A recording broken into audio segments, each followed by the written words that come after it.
All right, let's get started. Come.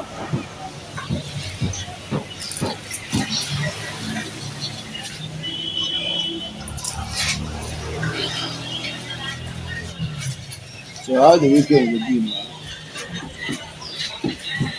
Honorable committee, hey, Agonwa, Nature, how Naraba me, wow, Chineke, you're easy to like the US.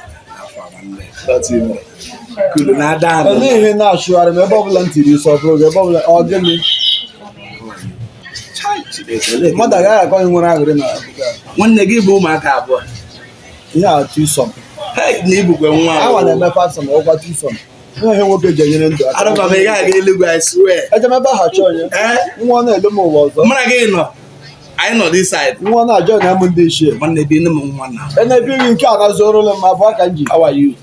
My mama. Oh, fine girl, my cat, one. You okay? I swear to God, I don't want to be more for one. it's a miracle. I can't get big enough. Big one man, you go far like here, everybody go. I swear to God.